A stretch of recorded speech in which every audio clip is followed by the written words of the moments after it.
I, 30 male, married my beautiful wife, 23 female, a year ago. She is a distant cousin of a friend of mine, and we met at his wedding around 3 years ago. After a year and a half of dating, we got married. I work in tech and have a pretty well-paying job. I also come from a wealthy family and have no siblings, so I have access to the family money as well. I'm mentioning this because it's highly relevant to the story. My wife did not know about my financial status before we started dating, but she naturally found out within a few months. I used to take her to nice places around the city that I love and give her small gifts now and then. Nothing overly expensive initially. Simple things like flowers or bottles of wine. My wife doesn't come from a wealthy family. When I met her, she was working temp jobs. She did not grow up poor, but from what I know, they pretty much lived on a strict budget to manage things. This obviously means that my wife isn't used to regularly splurging on fancy dinners or gifts. She knew that I worked in tech when we started going out, but after 6 months or so of dating, she asked me about what I do specifically and about my family. That's how she found out that I'm rich. Initially, this didn't change anything. I was the one paying for our dates in the first place, something I didn't mind at all and even insist on, and my wife didn't make any demands, yet.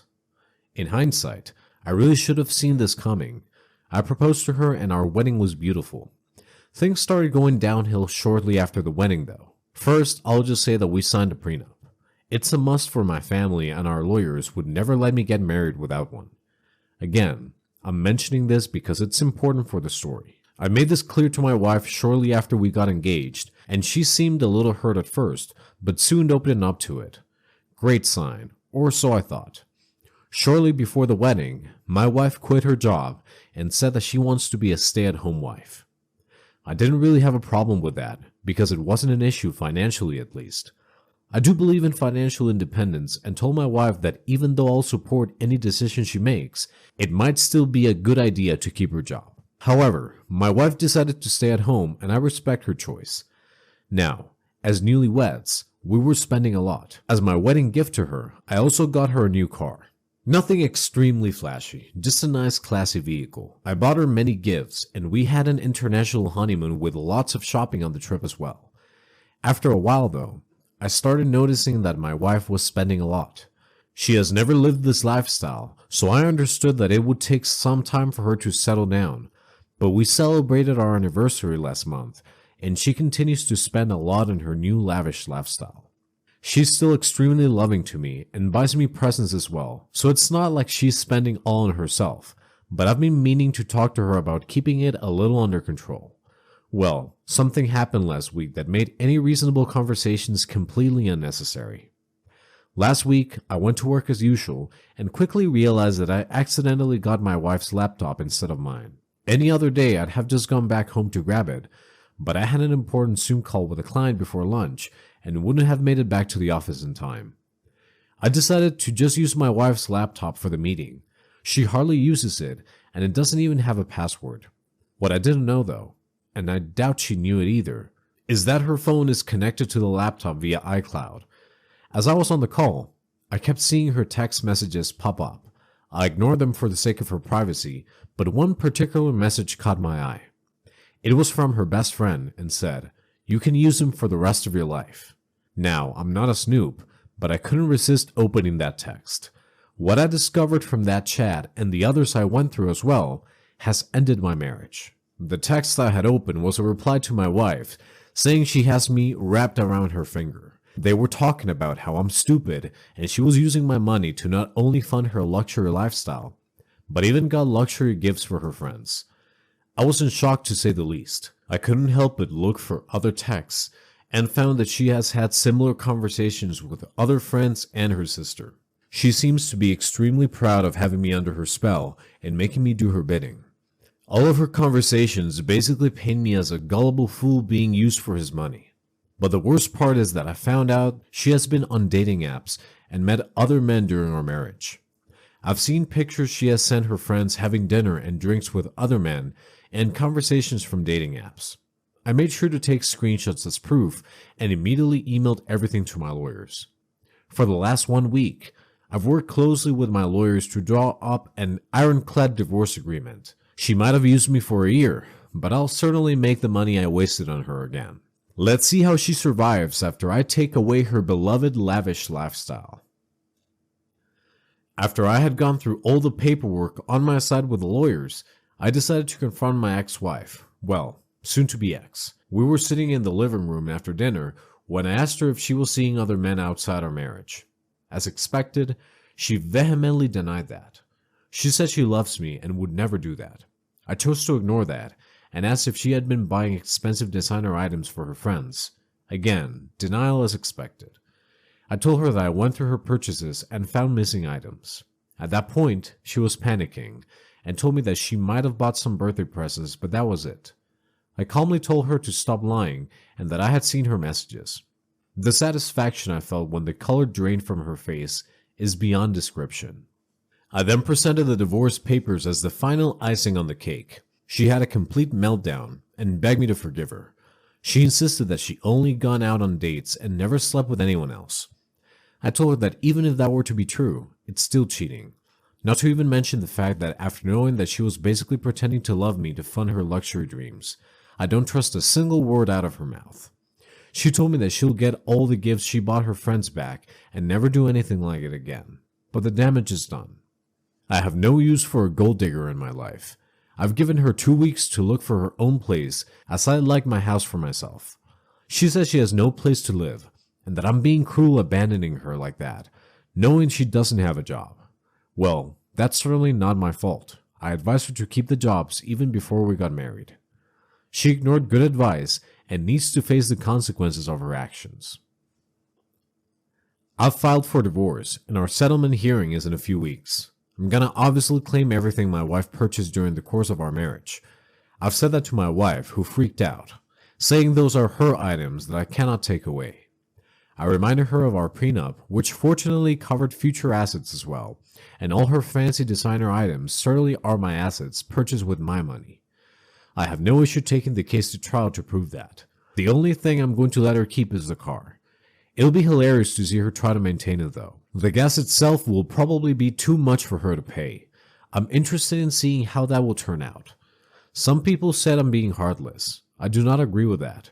I gave her everything I had. The least she could do is be faithful. She abused my trust in her and has certainly brought this upon herself. As for her not having any financial means, that's her own problem. I encourage her to continue working, and she's the one who chose to be totally dependent on me.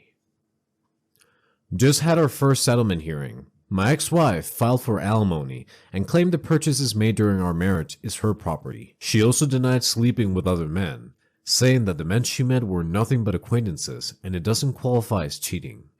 Fortunately, my prenup takes care of the assets, and my lawyers have shown that every cent of the money was my own. It appears that I may have to end up paying alimony unless I can prove that my wife was cheating on me though. This is highly irritating for me. My lawyers advised me to go to trial, which is definitely an option, but I want to be done with this as soon as possible. I think I have no other option than to somehow prove that my wife was sleeping with other men. I found someone my wife dated. I'll have to thank Reddit for this, as someone left a comment saying I should look for my wife's Tinder dates. I looked into the screenshots I had of my ex-wife's conversations with her friends, and sure enough, I found a few pictures. It wasn't that hard to find the guys on Facebook, since I knew their names and faces. I talked to 4 guys, and 2 of them confirmed that they slept with her. One of them even said they could try to get security camera footage of my wife entering their place. My wife has no idea about this, and we're meeting tomorrow to renegotiate the settlement. I can't wait to see her reaction. We're getting divorced. After I shared the priceless new evidence I've discovered, she quickly dropped the No Cheating Act. Considering that she still has no source of income and is currently crashing with some random friends, I'm sure she regrets throwing away her life. During the settlement, she took me aside and begged me to pay alimony. She said that she's only asking for a small amount. It's a no from my side though. I told her she'll have to face the consequences of her actions. I also mentioned that we can certainly take this to trial, which will get very expensive and time-consuming. She had a juvenile meltdown and called me cruel. This is laughable for me. Having the last laugh feels fantastic. Not the a-hole OP, but you should have seen this coming.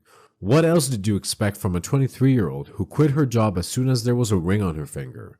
Sure, the cheating was wrong, and I can't understand why she did it since you were clearly giving her everything she could ever want. Then again, the girl is 23. As a 30-year-old, you should have really known better. Not the a-hole. Congratulations on getting rid of a cheating leech OP. I'm sure you'll appreciate saving on all the money she was wasting on her extravagant lifestyle. You did the right thing by kicking her out and refusing alimony. I know I wouldn't pay alimony for someone who cheated on me. Your whole marriage can be called a long-term financial con. You're much better off. I, 16, have a certain necklace that's very special to me. It's not expensive or anything. It's just a pendant with a snake design on a leather string. When I was younger, one of my uncles and I read The Never-Ending Story together, and he gave me the necklace, the one that the main character in the story wears, since I love the book so much. My uncle passed away on my birthday last year, not long after giving me the necklace. These days, that necklace is my safety item. It helps me feel secure. It's sort of a tribute to my uncle, and I wear it every day. 2 days ago, my neighbor and her kids, 7 male, 9 female, and 10 male, came over our house for a while. My 9-year-old neighbor found the necklace while I was showing the kids my room and really liked it and asked if she could hold it. I told her she could, but then she held it for the rest of the visit and refused to give it back. I told her when they were about to leave that I needed it back, but she said that my necklace is really cool and she wanted it. I told her she could buy her own, but she didn't want to wait. When I told her more firmly, she started screaming and crying. Her mom and my mom came in, asking what was wrong, and I told them that I told her she couldn't keep my necklace. My neighbor was mad at me and told me it's just a necklace, and that I'm older, so I need to share. My mom tried cutting in to tell her that the necklace is mine, but my neighbor wouldn't listen and called me a bully. After a minute, I just snapped. I asked her why she was encouraging her entitled, spoiled brat of a daughter. Then I added, maybe it's because you're spoiled and entitled too. Everyone was shocked after I said that, because normally I'm the type to stay quiet. My mom acted annoyed at me until the neighbors left. After they were gone though, she said she couldn't blame me. I ended up getting my necklace back, so everything turned out fine. But I'm starting to feel a little bad over this. Am I the a-hole?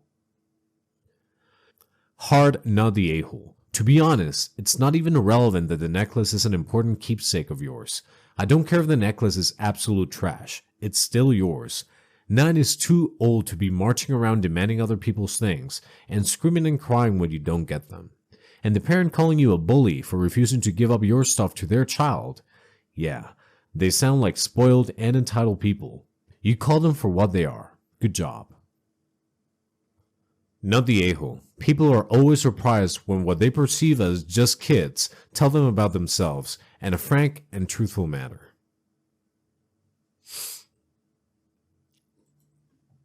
You shouldn't feel bad. The girl will probably get over it, and you can always explain it to her in a more calm way, as kids are very forgiving. The neighbor's mother, on the other hand, is probably going to have an issue with you unless you apologize to her directly. If you want to, you could apologize for not showing her more respect, but at the same time make it clear that she did not show you respect and your feels matter as it was your necklace. But know that she is not entitled to an apology, because you truly did not do anything wrong, but say the truth. Unfortunately, sometimes apologizing for the truth is something you have to do as an adult. Forcing someone to give up something that belongs to them is not sharing. She wouldn't like it if someone did that to her, so she should understand. Do what feels right to you. If she has no impact on your life going forward, I'd ignore her, lol. I, 28 female, have a friend, 32 female, who by all means is a great friend and shows up in all aspects of my life. I never have to second guess if she has my back or not, but I don't like what she's doing, and it rubs me the wrong way. Usually for birthday and even big celebrations, like an engagement party, baby shower, a kid's first birthday, etc., herself, our other friends, and I will all go in together for a big ticket item. People pitch in between $40 and $100, just depending on what the gift is. I usually coordinate and everyone sends me their money and it's not a problem. Her problem is, she never wants to send me her money in a timely fashion or at all, in my opinion. This tradition has been going on for years, by the way. I will send messages out, weeks prior to actually buying the gift, letting everyone know this is the date of the purchase, how much to send me, and the due date of the money. She always acknowledges my messages and agrees to the due date and the amount, but every time the due date comes, I never receive anything. I always give a grace period of a week before I follow up and ask for the money. She always says, "Oh yeah, I'm going to send," and still never does, or I have to literally get upset and follow up for weeks for her to give me the money. This last time, our friend had an engagement party. We all agreed to put in $100 for an expensive gift, but she never sent the money after I sent follow-up texts, 3 to be exact, asking for it. I never received it. I can admit I was fed up with chasing her down for her part, so I covered her portion and left her name off the gift, and our friend thanked everyone except for her. She corrected the bride-to-be, stating it was from her as well. I stepped in and said the bride was correct because you never sent the money to me, even after I followed up. She didn't say anything. You could see she was visibly upset, and she left. That was 2 weeks ago, and neither of us has spoken to each other since. My best friend said I was an a-hole because I could have told her my plan to leave her name off the gift and tell the bride-to-be in private who it was really from. But I don't think so, because why would you think your name would be on a gift you didn't pitch in for? Then correct the bride-to-be in public, knowing you never send the money. If it's a matter of she doesn't have the funds, which I don't think to be true, as she makes good money, why not just tell me, or just say you won't pitch in on the gift up front? So, am I the a-hole? Not the a-hole. If she didn't want to be publicly outed for her lack of contribution, she should not have publicly corrected the bride. If you don't pay by the due date, and you don't agree to a later payment date with the purchaser, then your name doesn't go on the card. Not the a-hole. She never included you in her plans for never intending to pay you back. You let it go on longer than you should have. After the first time, you should have told her that until she paid for the last purchase and this one, her name was not going on the gift. Her intentions to take advantage of you is far worse than what you did to her. She is just upset she will have to pay now. Please just leave her out of any and all group gifts from now on. She's been abusing your leniency. Not the a-hole. Do not apologize to her. Apologizing will just make her keep on trying to rip you off. She was trying to get social shine but without paying the price and bank on you not exposing her cheap ass to everyone. She needed a dress down desperately.